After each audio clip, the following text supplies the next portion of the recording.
Moms Demand Action. It's a group of mothers that are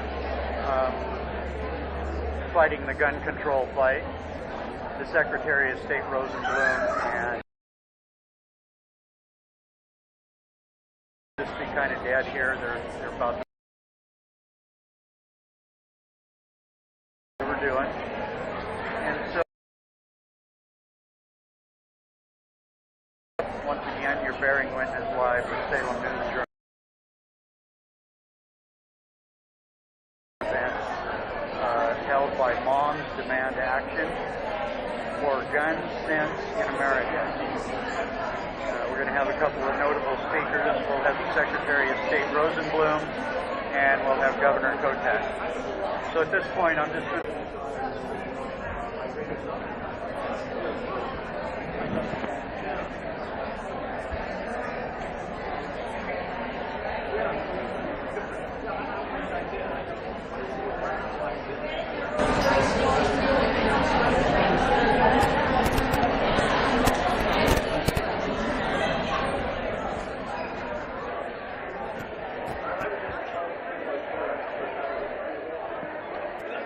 Hi everyone, I'm going to give you a 2-minute warning, so start to take your seats and we're going to be getting started in a few.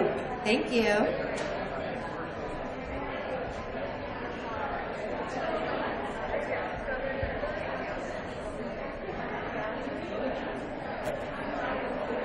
Oh, it is.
everyone.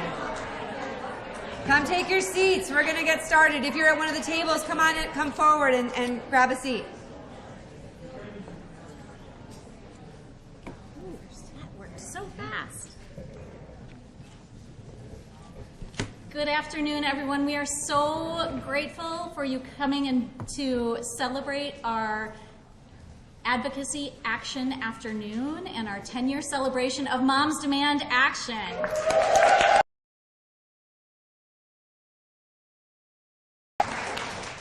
I'm Hillary Uhlig. I'm the Oregon chapter leader for Moms Demand Action. With me, who's helped plan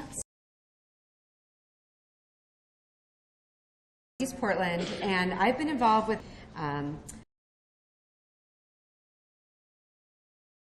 special guests. We have Attorney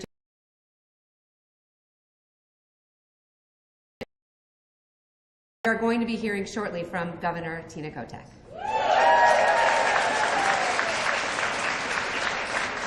She has not arrived yet, so not to, too much spoilers, but we're very excited.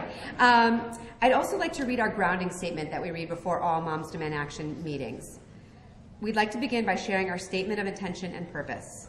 Our intention is to foster a robust presence of diversity, equity, and inclusion of and for all individuals and groups choosing to join our efforts. Our purpose is to work together to decrease gun violence and increase public safety across our nation.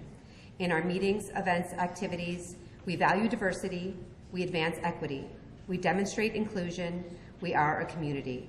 We are gun violence survivors, including victims and witnesses, change makers, and advocates who come together in partnership to work toward a future that is free from gun violence. Now, you've been given an agenda for today, and if you haven't, you can get one after we're done speaking at the table over there. We're going to follow that plan. We are here to celebrate 10 years of Moms Demand Action, to get inspired by our guest speakers and energized to pass critical legislation to protect Oregonians from gun violence. After hearing from our speakers, we'll have time to take 10 actions in honor of 10 years of Moms Demand Action around the room. You can reconnect with old friends, make new ones, and create plans for a year of productive advocacy for focused, practical, and common sense solutions to gun violence. Thank you all so much for being here today. I'm going to pass it back over to Hillary.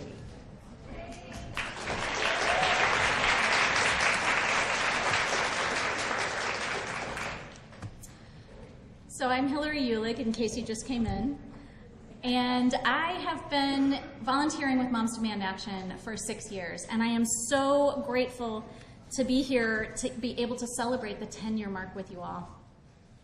I'd like to begin with a message of gratitude for the many volunteers and survivors and students who helped put our Advocacy Week events together over the past several months. On evenings and weekends, around jobs and school and families and demands of our lives outside of Moms Demand Action and Students Demand Action. As our founder Shannon Watts would say, the unglamorous heavy lifting of grassroots organizing is often behind the scenes, and that's what today is. So thank you. It's the willingness, the drive of our volunteers to work to stem the tide of gun death and injury, and that has helped Moms Demand Action become the largest grassroots gun violence prevention organization in the country.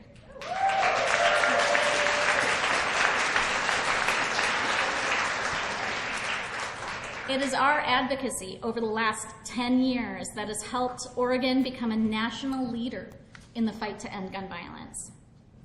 In 2015, the Oregon legislature passed a law to require background checks on all gun sales in the state. In 2017, the legislature passed a red flag law called an extreme risk protection order to allow firearms to be removed from those who are a threat to themselves or others. We've passed laws to close the intimate partner loophole to prevent domestic abusers from access to firearms. We've passed a secure storage law to require gun owners to store their firearms securely and report when they're lost or stolen. We've passed a law to prohibit concealed carry firearms in the Capitol building and at Portland Airport, and now school districts can set policies prohibiting concealed firearms on school grounds.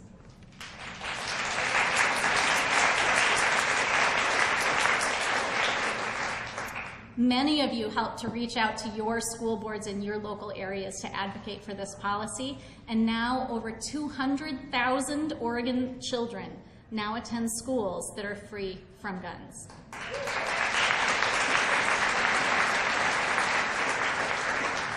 This past November, Oregon voters passed a measure to require a permit to purchase firearms, to regulate high-capacity magazines, and to close the Charleston loophole for background checks. Our Oregon Moms Demand Action and Students Demand Action volunteers have worked to advocate for all of these. I am grateful for you all for spending 10 years showing up to testify at committee hearings in Salem, to meet with elected leaders virtually and in person, to spend your Saturdays at town halls and constituent coffees, to volunteer for campaigns to help get gun sense candidates elected. Thanks to you, we have 25 gun sense champions in the Oregon House and 15 in the Senate.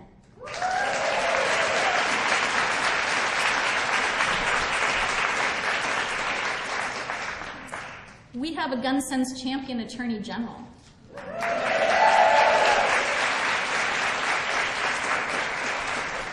And we also have a gun sense champion new governor.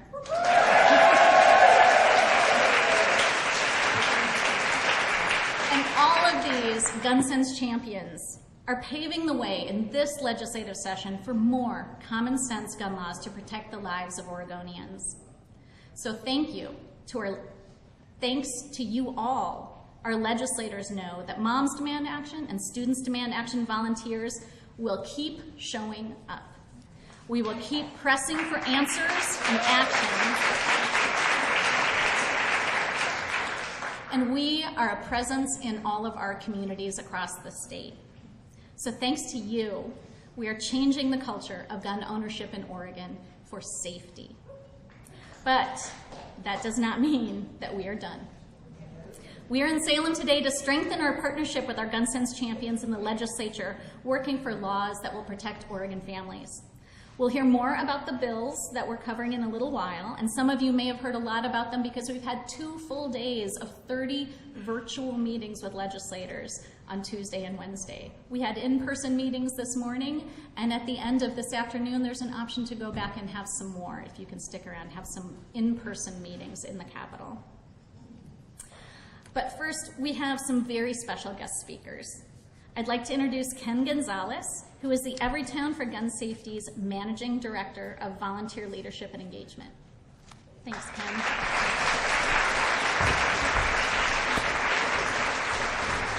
Good afternoon, Oregon. How are you? All right. I am so excited to be here with all of you this afternoon. First of all, let's give another round of applause for Hillary and all of the amazing work that she is doing to lead the state in all of the efforts. So thank you, Hillary, for everything. Like Hillary said, my name is Ken Gonzalez. I am the newest Managing Director of Volunteer Leadership and Engagement at Everytown, having started early January, so it's been 2 months since I've started the organization. But I've been doing a lot of this work my entire life. Like many of you here, I started this work as a volunteer organizer. I grew up as an undocumented young person in this country, and it was through organizing how I found my voice, how I found my power, and more importantly, how I found my community, just like I hope you all have found here with Moms. But I'm also a gay American, and on July 26, 2015, I have it on my wrist, I came out to my family. And what I didn't expect was that less than a year later, the Pulse nightclub shooting would occur, and 49 lives and many more would be taken and impacted by senseless gun violence at a gay nightclub of all places. And I woke up that morning, and a place that I once thought was a place of love, of joy, of dancing, a place where I could just freely be myself, would become yet another place for gun violence, where gun violence would occur. That weekend was also a Pride festival in DC where I lived. And immediately I woke up that morning and I texted a friend of mine and I said, hey, I don't think I can make this festival with you. I'm really nervous. And almost immediately he calls me and he says, hey, I understand why you're nervous. And we had a long conversation, But one of the things that stood out with me from that conversation was when he said, don't let them push you back into the closet. Don't let them win. Yeah.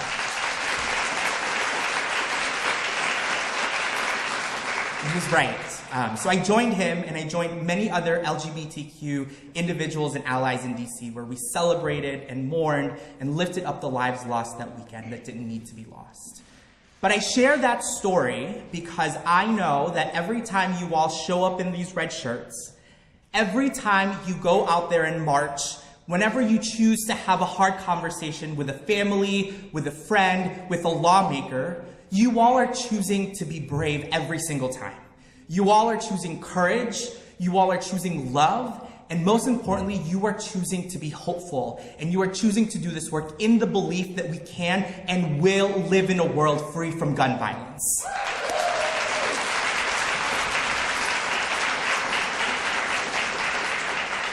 And over the last 10 years, you all have truly made Oregon a national leader in the fight against gun violence. And Hillary, yes, let's give that up.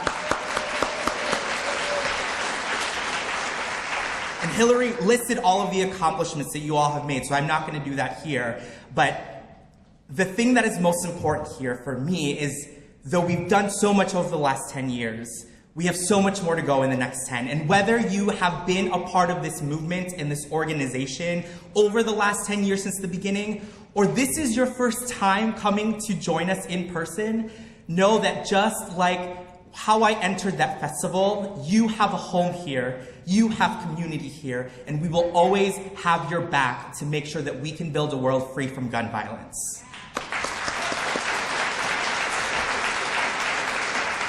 So thank you all for having me here, and I like to close out things with a chant. I started this work in the labor movement, so I'm going to invite us to be a part of this chant, and if you're able to stand with me. But I'll go through it. This chant comes from the migrant workers movement between Mexican farm workers and Filipino farm workers in the 1960s. And what we'll do is we'll start with a slow clap, and we'll build it and build it and build it as loud as we can so that the rest of the country can hear that this Advocacy Day is happening. Then I will say holla back, you will say I've got your back, and together we'll say isang bagsak, and then we'll close it out with one united clap. So can y'all repeat that after me? Isang bagsak. Isang bagsak. And in Tagalog, that means one fall, symbolizing that we rise together, we fall together as one no matter what happens. Cool? We ready? All right, so we'll start slow, we'll build it up. I'll say holla back, you'll say I've got your back, isang bagsak, and one united clap. All right? All right, we'll try it. All right.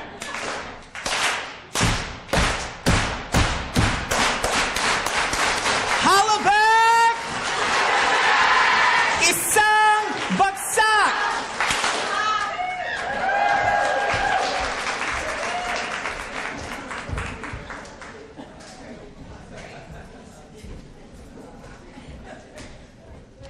I love a good chant. Thank you, Ken. That was awesome. Ken is here from out of town. He's one of our Everytown staff members. For those of you who are not familiar with how we're structured, Moms Demand Action is the grassroots arm of Everytown for Gun Safety, along with some other organizations I'll tell you about in a minute. But I also, because Ken is here, I also wanted to point out we have some other very special Everytown staff who are here today. So I'm going to put you on the spot. Nikki, do you want to give a wave? Nikki is our fabulous organizing manager. Polly was here, but she moved. Polly is our fantastic digital team. And Lisa was right there. Lisa Hendricks is our fantastic social media lead from Everytown. So we're very grateful that they could come and join us today. So Moms Demand Action is one part of Everytown for Gun Safety. Another part is Students Demand Action. And I am so excited that we have so many fantastic Students Demand Action leaders here today, but also across the state who are taking a stand and using their voices to talk about gun safety and the importance it is to them and their rising generations. So we have Kara Chen, who's a fantastic Students Demand Action leader in Lake Oswego, and she is here to tell us what she's been up to lately with Students Demand Action. I'm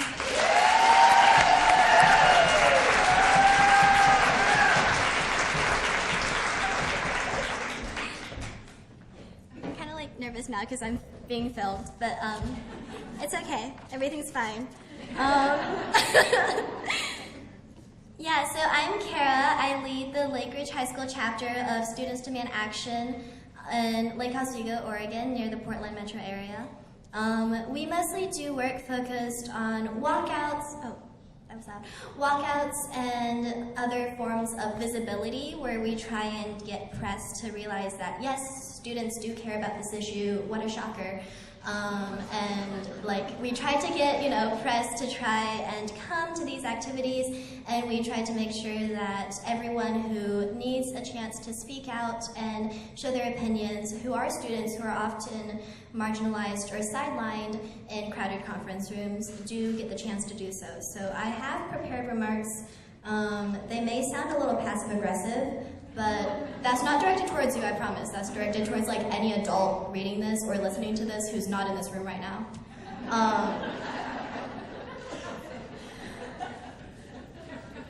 Throughout my decidedly brief career in activism, I'm often confronted by the paradox of youth, where I simultaneously expected to be the generation that fixes everything, yet we cannot be trusted to vote responsibly.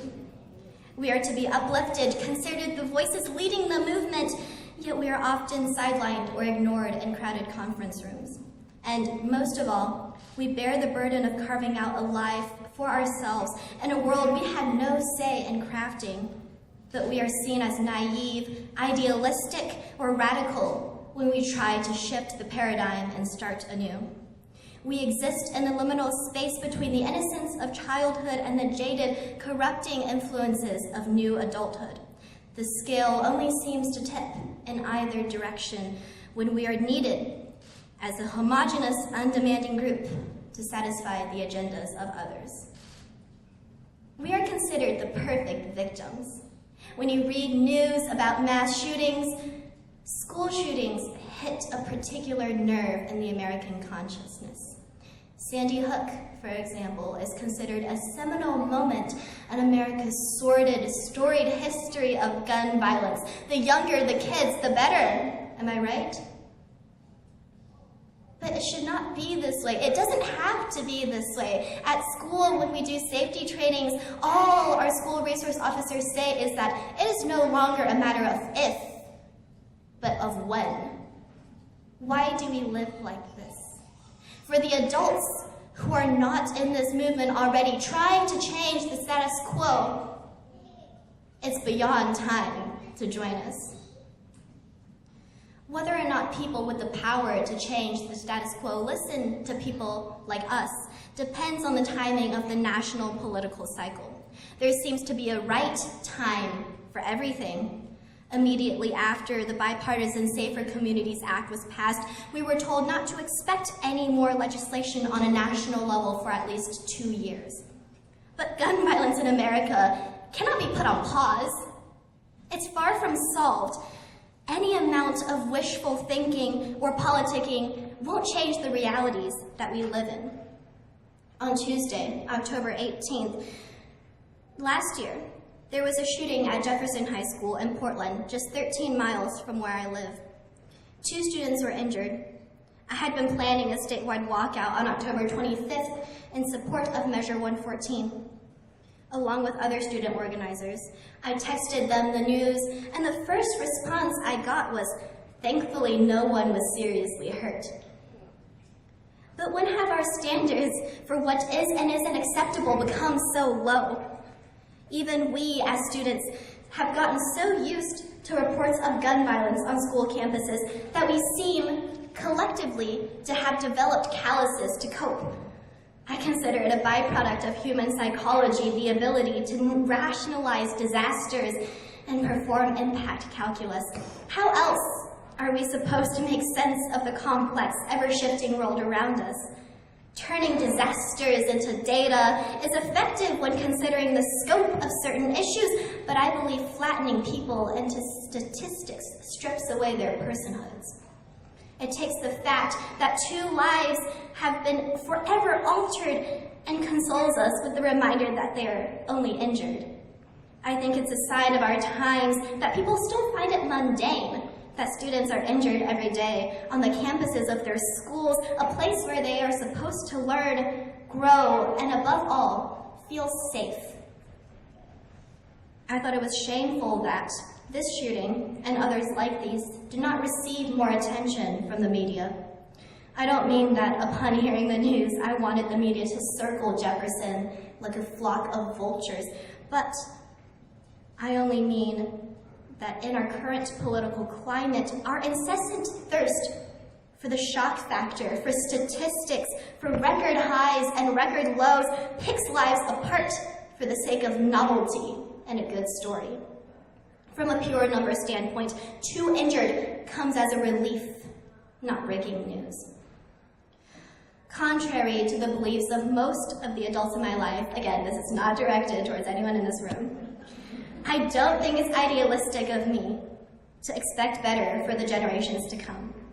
The media should be more responsible about covering trauma. Politicians need to stop equivocating and implement concrete solutions. And the adults and similarly jaded peers in my life should not accept the current state of affairs as normal. I and everyone else I work with in the gun violence prevention movement are long past the point of believing that this will be solved through hopes and prayers alone. I don't say that we are change makers because I consider us cleverer or more skillful than the generations who came before us.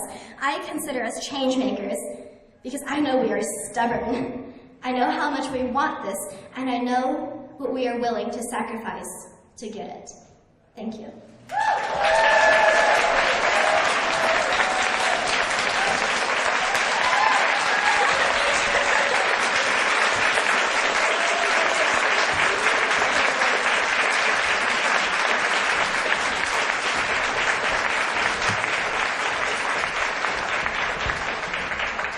Well, that's a hard act to follow. But luckily, I am really just up here to make an introduction for our very honored guest. 6 months ago, we were living in uncertain times in Oregon. We had a real fear that our next governor would either own a machine gun or would perhaps raffle off an AR-15 to raise money for a constitutional sheriff's defense fund. I know that many of us were scared of that future, and so we knocked on doors, made phone calls, donated, and found creative ways to help elect Tina Kotek as the 39th governor of Oregon. Our hard work and the determination and dedication of Tina Kotek paid off. It is my pleasure to introduce a true champion of gun violence prevention and a tireless advocate for safer communities, Governor Tina Kotek.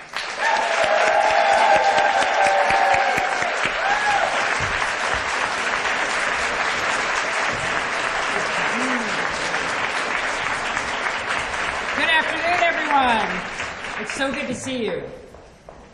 I'm just so proud to be here with you. Thank you for making sure Oregon could move forward in the right direction by getting me elected, so thank you. And you know, when Amy and Hillary are like, we're having this event, I'm like, where's my t-shirt, okay? So I'm gonna go off script just a second and start with Kara. Where's Kara? There.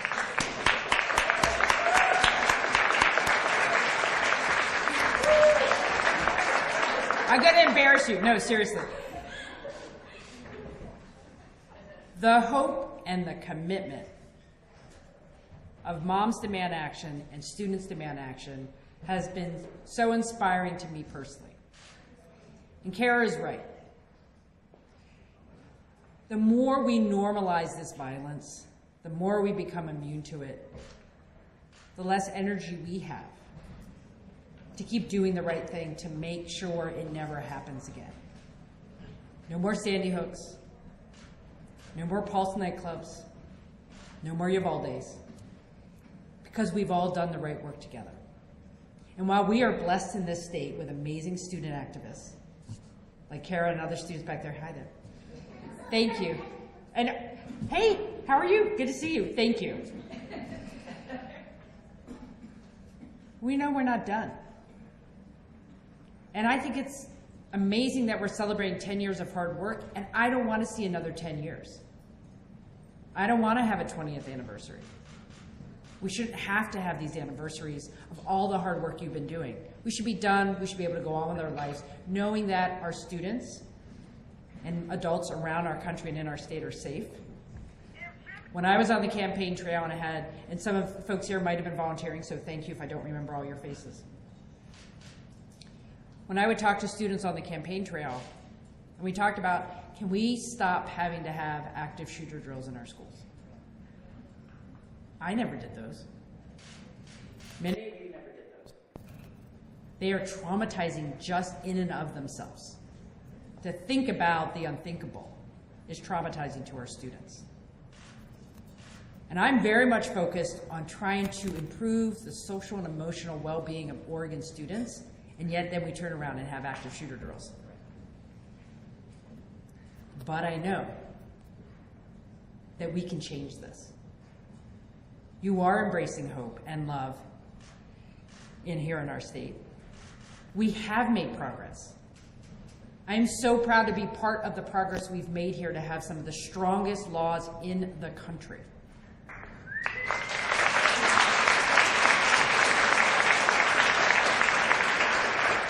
And my goal as your governor is to make sure we follow through not only on the promises of those laws, because they don't do any good if they're just on, words on a piece of paper. They have to be implemented, they have to be enforced, they have to be followed. I will support what our legislature can do more of. In particular, moving the age from 18 to 21 of when someone can buy a weapon of war.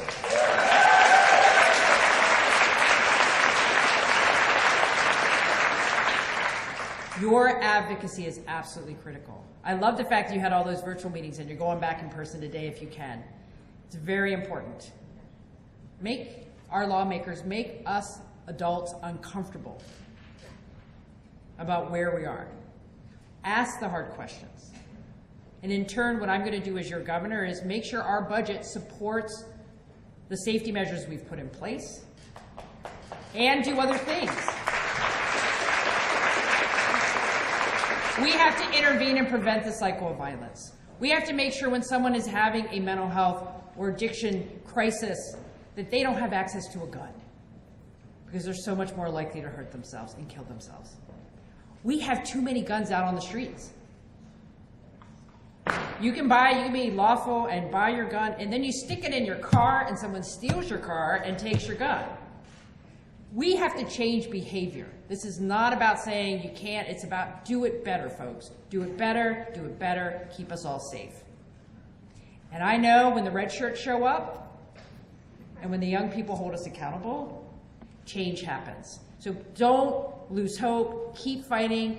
You are so lucky to have fabulous people like our AG, our Attorney General, who is willing to back us. We're working together in concert to do the right things. Support your legislators, support your champions. I'm proud to be a gun sense champion, and I can tell you there is more change coming because of who you are. So thank you very much.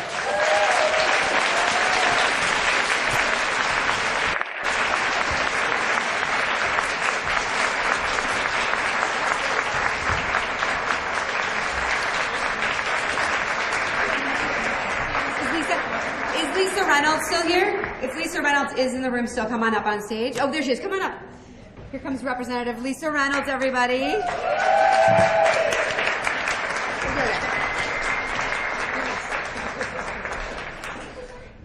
Speaking of a gun sense champion.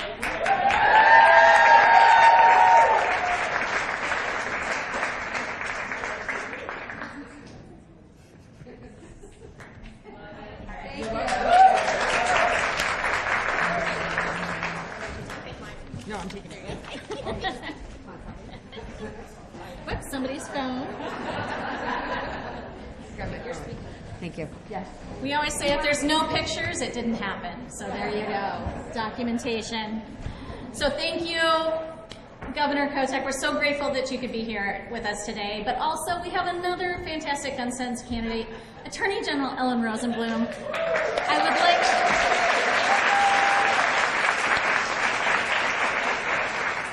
She has been a true champion for gun safety across the state of Oregon. As the first woman to hold the office of Attorney General in our state, Ellen Rosenblum has led the way to fight for gun safety through the courts, like battling against lawless county efforts when they declare that they are Second Amendment sanctuaries, and fighting Measure 114 and supporting Measure 114 as it moves through the courts, as opponents try to stop it from taking effect, even though Oregon voters have voted and passed this measure.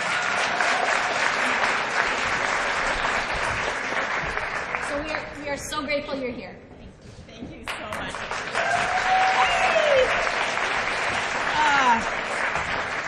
Kind of hate being behind a podium because I want to just give everybody a big hug. And thank you so much for absolutely everything that you do. And it is really hard to follow Kara and these amazing speeches. Thank you so much to our students. Please know that we're with you and that we believe in you and that we agree with you. We have a whole lot to do, and it's kind of embarrassing to be an adult today and not to have accomplished more, but everyone in this room is doing what they can. Thank you, moms, for demanding action. And we're gonna help get it, right? Because I'm over at the legislature this entire week. I've actually been living in Salem this week, which has been a lot of fun. And this is the 4th day of my budget hearings. And what I love about today, the Thursday, is always our public testimony day. And so we appear before the legislators. Representative Reynolds, you're not on the Public Safety Subcommittee, but I feel you in the room. And we have many public members who've signed up today to come on behalf of some of the bills and some of the budget items that we have to try to help make Oregon a safer place. So when I was invited to speak to you today, of course, I just immediately said yes, because there is nothing more important to me this legislative session than supporting gun safety measures here in Salem. So, just saying. And thank you to our governor. I think, oh, she's still here. I thought she had to leave, but thank you, Governor Kotek, because this partnership is super important to me, and we feel your support every day, every minute. So glad you were elected. So I've been Oregon's Attorney General for the past 10 years, and I consider myself to be some AGs, they call themselves the top cop, and they go around and they wear these badges and things. I call myself the mama bear, okay? Because it's my duty to protect the most vulnerable Oregonians. And as sister mama bears, all of you, you know more than anybody else that you never let anybody get in the way of a mama bear protecting her cubs, right? So, all of you showed up today because you want to protect our most vulnerable. So thank you. Thank you for showing up. Thank you for lending your voices, for fighting for stronger common sense gun laws.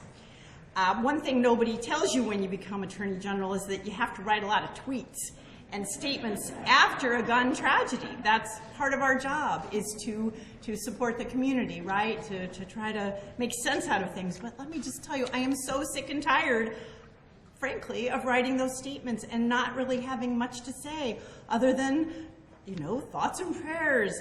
Enough is enough. It's just, it's just one after another, and we have to be able to not just say more, but do more. Oregonians don't want thoughts and prayers anymore. They want action. We want action. We're going to make it happen. So for those of you who've been in this fight together with me, you know that I've been advocating at the legislature for 4 sessions. Remember that old saying, the 4th time's a charm? I think it was the 3rd, but we're going to say it's the 4th, because we've been working, and this is our 4th try to pass legislation criminalizing ghost guns, right? We're going to let's make it happen. So as you know, these are unserialized, undetectable weapons. They are crime weapons. These are guns that can be made on 3D printers or at home from kits bought online. They are terrifying because they can literally be, and often are, made of plastic, so they're undetectable in a metal detector. Ghost guns are also easy to obtain by criminals who would not otherwise be allowed to access guns. And because they've not even been required to have serial numbers, there's no way to trace a ghost gun when it's used in a crime. So House Bill 005 is once again up before the legislature this year. And I want to say thank you because you've been with us every step of the way. I have a really good feeling about this year. I'm also really proud of our ERPO law, our Extreme Risk Protection Order law. We have one of the strongest. We have one of the strongest laws in the country, and we need to get the word out about it. And that, I know some of you are here on budget there because we need more resources to make sure that we're getting the word out. It turns out there's even law enforcement who still don't know about ERPO. That's on us. We have to make sure that it is well known to everyone who is, not only those subjects specifically who can actually do something about it, but everyone needs to know who they can report to get that order, to get it quickly, to get those guns where they belong, not with that individual. So this year I've also asked the Oregon legislature to fund a statewide gun violence resource prosecutor. We have resource prosecutors at the Oregon Department of Justice, and they go around the state and they help law enforcement and district attorneys with their cases. And we want one who is exclusively focused on gun violence issues. So that's a big budget request.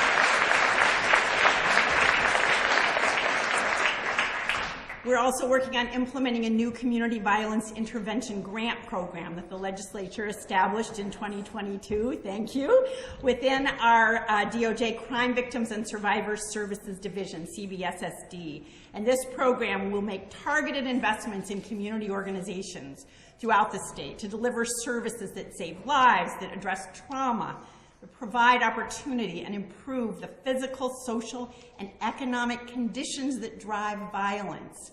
So that is a really important part of our work as well. And then finally, it's already been mentioned, but I can't finish without a word about Measure 114, which so many of you supported, and you made it happen, and some of you in this room even wrote it.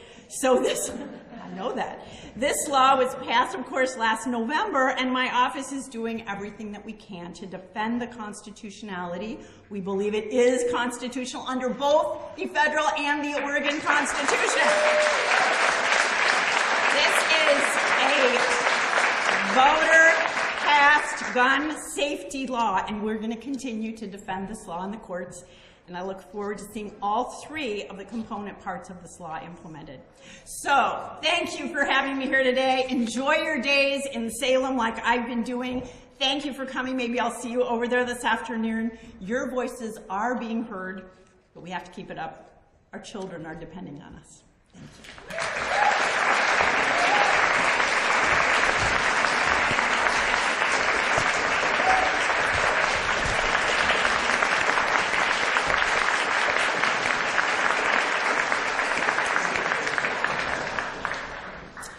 Mentioned to some students that there was a special opportunity in the card room after some of the speakers. If you'd like to head that way, this would be the time to do it.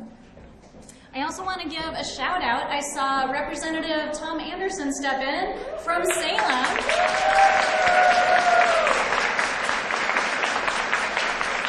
Rep. Anderson is another fantastic gun sense candidate who's been a longtime supporter of Moms Demand Action, so we're grateful you could stop by. Thank you so much.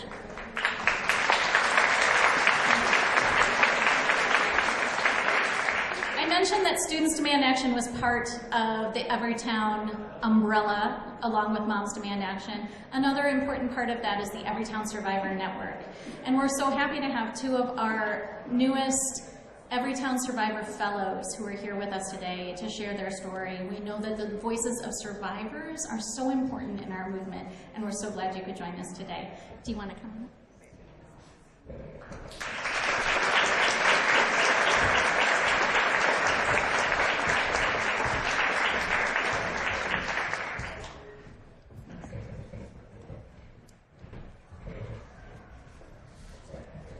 Hi everyone, my name's Simone, and I'm here today as a mom and as a partner, as a sister, as a mental health social worker, and as a survivor to share my family's story with you. My family's story is one that we can prevent when we gather together in spaces like these to advocate for safer communities. My mom was a loving and caring mom. Her name was Monica Goddard. She was so thoughtful and gentle, She was a soccer mom and an excellent home cook, and she cared for everyone. But she also struggled with trauma and abuse from her childhood, years of alcoholism, and difficulty finding her way in life. And like so many families, my family legally owned guns in our home. 10 years ago, she was in a cycle of relapse and depression, and my family didn't understand how hopeless and how vulnerable she actually was during this time. In a moment of desperation, she took a gun that had been in my family's home for over a decade, and she shot herself. We were supposed to meet that morning so she could watch my 7-month-old daughter while I went to work, and when she didn't show up, it set off major alarm bells. My mom was a super dependable person, and I couldn't ever remember a time when she didn't show up for me. I'll never forget that when we were working with the police to find her, I said that she was at risk to harm herself because I thought if I said that they would help us find her faster. But when I said it out loud, I realized that it was true. I also realized that we were too late. We were too late to understand how depressed she had become, how deep she was in her relapse cycle, and how vulnerable that made her, and that she was suicidal with really close access and easy access to firearms. I'd never considered that my mom would die by suicide, or that she was even at the level of mental health crisis she was at. We think that it would be obvious to know. We have ideas about what a suicidal person in a mental health crisis looks like, but often that example is informed by only the most extreme examples. Someone can be suicidally depressed and still be going to work or to school or playing with their kids or talking with their friends, or like my mom and I were, shopping at Costco and talking about summer trip ideas. The truth is that we cannot always know who will struggle with mental health, and by the time you realize it, it can be too late. Those dying by suicide using a firearm are from diverse demographics, every socioeconomic class, from children to older adults and everyone in between. There are children, our siblings, our parents, and our grandparents, and our friends. There are people who are kind and giving, and sometimes the people we think of as the very best in our life. When someone is suicidal, they aren't thinking clearly because mental illness has taken over their thought process. In these most vulnerable moments, if someone has access to a firearm, they may use that gun to take their life in a matter of seconds. A gun is inherently deadly. It's very easy to use and accessible, and there's no chance of changing your mind or reconsidering. I've heard people say that if someone wants to kill themselves, they'll find a way. But research consistently shows that access to firearms increases the risk of suicide, especially when a firearm is stored loaded and unlocked. I'm a mental health social worker, and I work in suicide prevention, where I've been for years, and I so often hear that people were considering and planning their suicide, but as they were planning and starting their attempt, they began to think through what they were doing, and the feelings of extreme crisis were able to pass in those moments. But for a person who's suicidal with access to a gun, there isn't time to think or reconsider or be interrupted. Their life is over before they have the chance to think it through. I think my mom must have struggled with suicidal thinking at many points over her life. But this time she had access to a gun, and it killed her. It's been 10 years, and I've missed her each day. I now have 3 daughters of my own, and I would love to have shared them with her, but she'll only have ever met my oldest. I'll never spend a day together with my mom and my girls. I won't have that day because my family didn't understand the risk of unsecured gun access, and we didn't understand suicide. Thousands of people every year, hundreds of them Oregonians, will experience the same losses I have, as my family has. But we can prevent so much of that loss with safer laws around gun access and storage, things like tax credits for purchasing gun storage and funding for crisis resources like the 988 hotline. And we can inform our communities about the intersection of suicide risk and firearm access. Thank you for your time and for your energy in this incredible movement to make our communities safer and prevent everyday violence from happening. And thank you for listening to my family's story.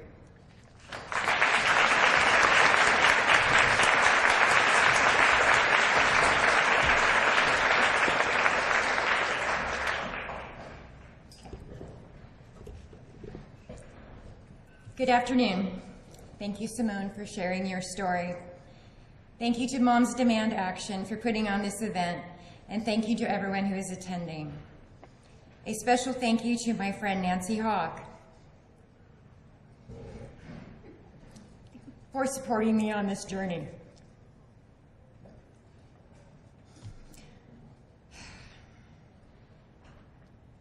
My name is Jennifer Sharp. My mother, Cindy, was murdered by gun violence in March of 1990. My daughter, Kayla, was also killed by gun violence in February of 2019. For many years, I have searched for a place to belong, where I didn't feel like an outsider, where I wasn't the elephant in the room. Last year, through Moms Demand Action, I found everytown.org. The Everytown organization advocates for gun safety and gun sense in America. We are a movement of nearly 10 million members working to end gun violence. Simone and I are both members of the Everytown Survivor Network Fellowship. The Everytown Survivor Network connects gun violence survivors to each other, amplifies the power of survivor voices, and offers many other services such as peer support programs. We welcome anyone who has personally experienced gun violence, whether you have witnessed an act of gun violence, been threatened or wounded by a gun, or have someone you know and love that has been wounded or killed by a gun. This includes gun homicides, gun suicides, domestic violence involving a gun, unintentional shootings, or any other form of gun violence. Here in this fellowship, we speak for those who no longer have a voice. No one wants to be in this club, but here we are. Every day, at least 120 people are killed by guns. I repeat, 120 people every day. And every day, those of us who survive are left to deal with the pain, the anguish, and the grief. Everytown survivors are leaders in educating the public and policymakers about the realities of gun violence.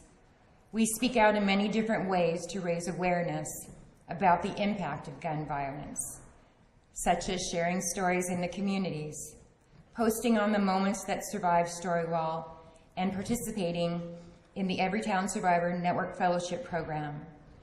Today, I encourage you to stop by our own Moments That Survive table and share with us personally about the lives that have been tragically and forever changed by gun violence. Thank you.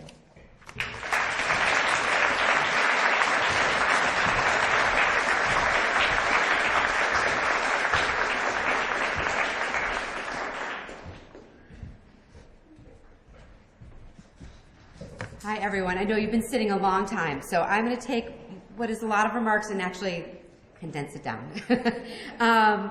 I also, before we go any further, there's a couple former chapter leaders in the room, and I'd like to just say thank you. If you would stand up if you're a former chapter leader. I see two that I know of, but there might be more. Kara, Annalisa, yes.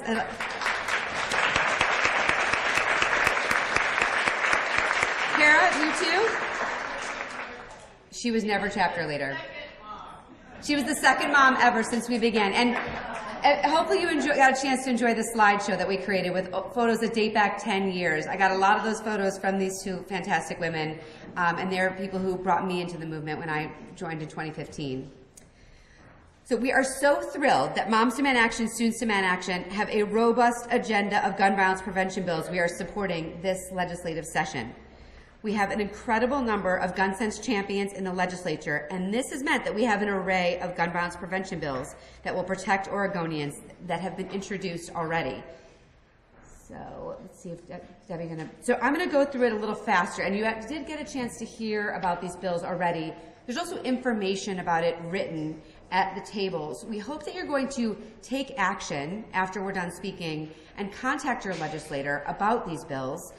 We have ways for you to do that here, to put things on social media, because we need to make sure that our robust agenda gets passed.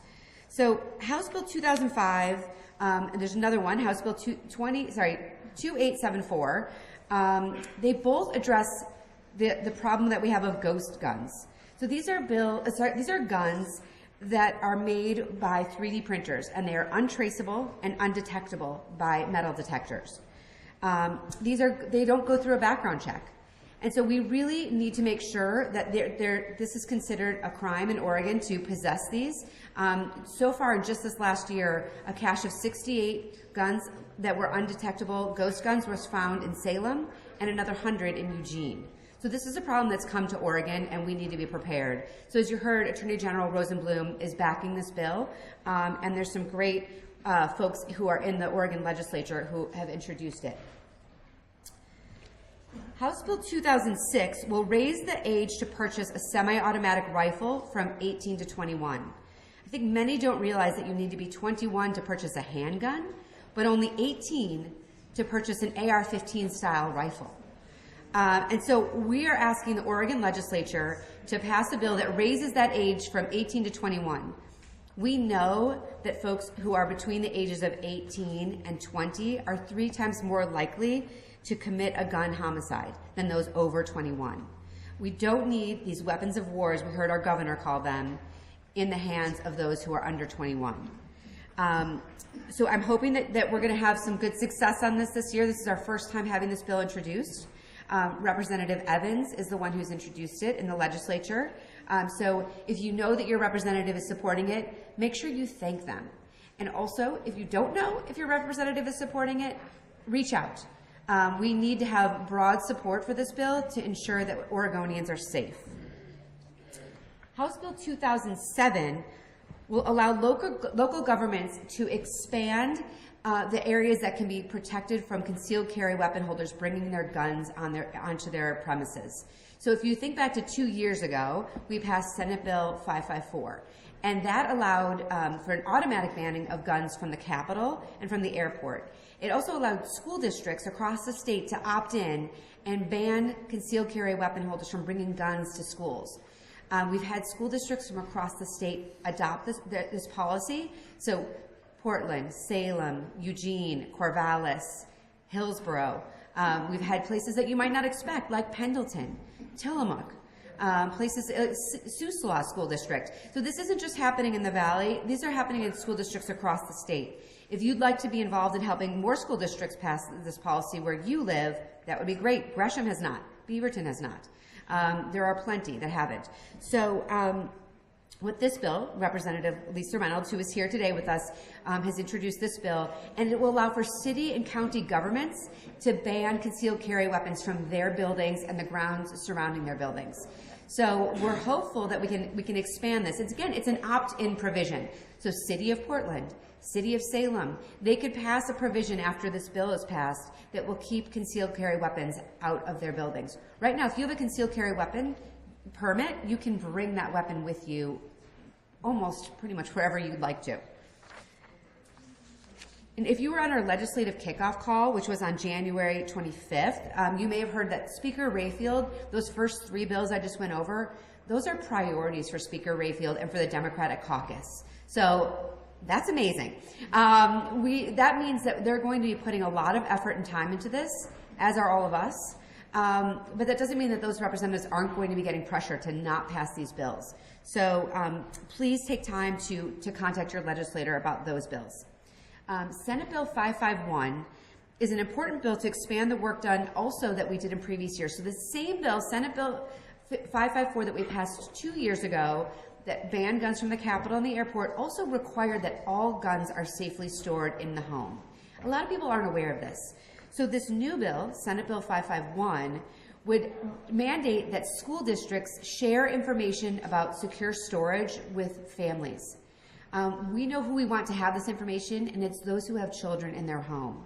So it would be actually information also about the secure storage of prescription drugs. So this is an important bill. We hope that this is something that can perhaps have bipartisan support, and it's Senator Janine Solomon who's introduced this bill on the Senate side. Please contact your legislator asking that secure storage requirements are automatically shared by school districts, and that language is going to be written by the Oregon Health Authority. There's a few other bills that we're supporting this session. We are hoping that we can get permanent funding for the 988 crisis line. So we know that most gun deaths in Oregon are due to gun suicide. And what we'd like to have is permanent funding in place so that the 988 crisis line is funded and is available for whoever needs it. This is House Bill 2757. So that is actually my Representative Tana Sanchez's bill, and so we're proud to help support passing that bill. House Bill 2676 will reduce barriers to access the Crime Victims Compensation Fund for those that are victims of gun violence. This is actually the first of our bills to pass out of one chamber. So it's passed out of the House and is going to be moved onto the Senate side, which is fast. So it passed unanimously through the House, and we're hopeful that that means it's going to be moving quickly on through the Senate. The last bill I'm going to talk about is House Bill 3060. This is a tax credit for those who purchase safe storage devices. So whether that's a cable lock or whether that's a safe to store your weapon in, you can get a tax credit for this bill. It's the only bill among our bills that received bipartisan support early as a sponsor. We have a bipartisan sponsorship of this bill. So that's Rep. Evans and Rep. Osborne on that bill. And then last year, we advocated for, you can go to the next slide. We advocated for a budget request, and this is some of the work that you heard from Attorney General Rosenblum, so that we can do upstream violence intervention work. So organizations like Healing Hurt People and others across the state that are doing things that are really preventing gun violence before it happens, and working with those as wraparound services who are victims of gun violence. So last year we successfully got money allocated. We're now hoping for the next biennium to get $15 million advocated statewide and $5 million additional allocated for Healing Hurt People, which does hospital-based intervention programs in Portland. So these are really fantastic programs. You did hear more from Attorney General Rosenblum about Measure 114. I just want folks to know that Everytown Legal is keeping a close eye on what's happening in the courts with this. And we're also, if there's going to be any legislative fixes to help implementation or funding to help implementation of Measure 114, of course, Moms Demand Action is going to support that. We know so many folks in this room helped get that ballot measure passed, and we're really proud of that. So I gave a condensed version of what I was going to say. I hope that was enough for all of you to get a good idea, and I'm happy to answer any questions afterward too. As you can see, I've been talking about these bills, and I feel pretty comfortable answering questions about them. I do want to say Hillary's going to give you information about what's going to happen next, but I'm going to be leaving a little early. I'm going to meet with folks around probably 10 to 3.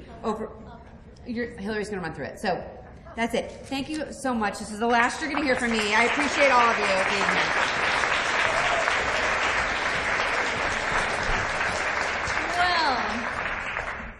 Look at your shirt. It says Moms Demand Action, and it is time to take some action.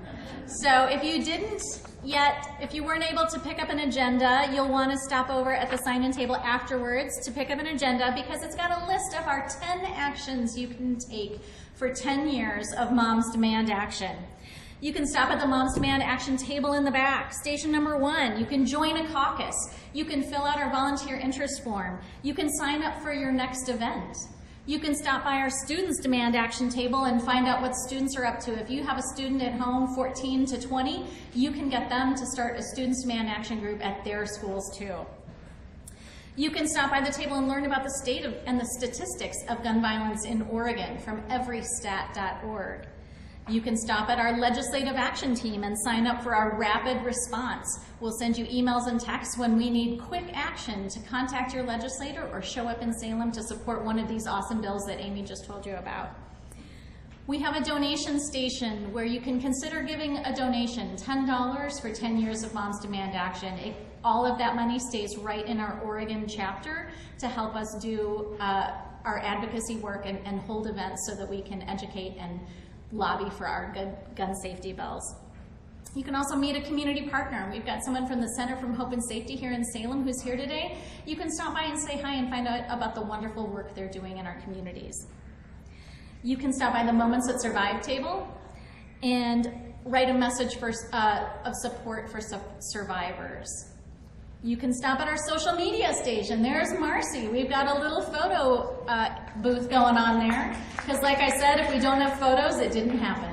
So be sure to stop by and take a photo, and then you can stop at our social media table, and we have some sample prompts and easy ways for you to post those out on social media, send them to your legislator so that we can make sure they know we're here today.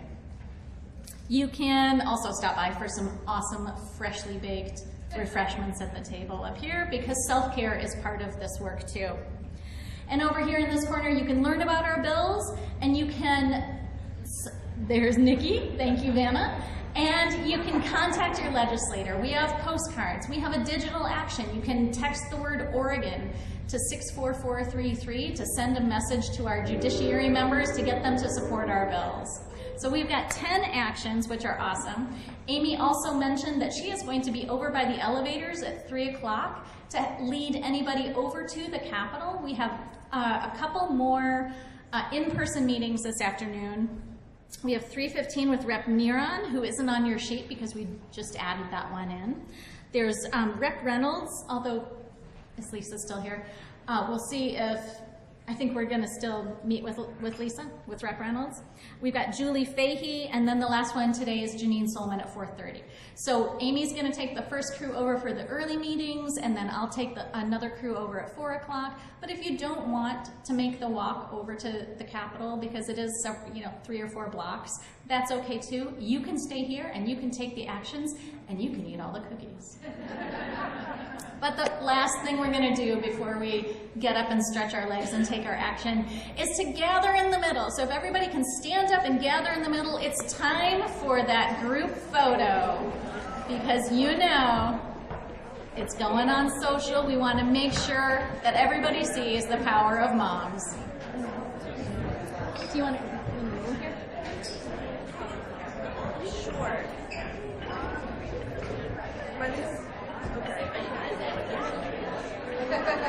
Squeeze.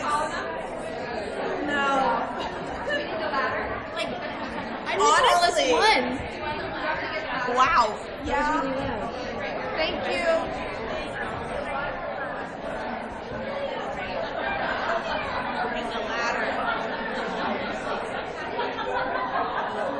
Okay, ladies and gentlemen, you've been bearing witness live with Salem-News Journal. Salem-News Journal doesn't endorse any of the statements or opinions given here today.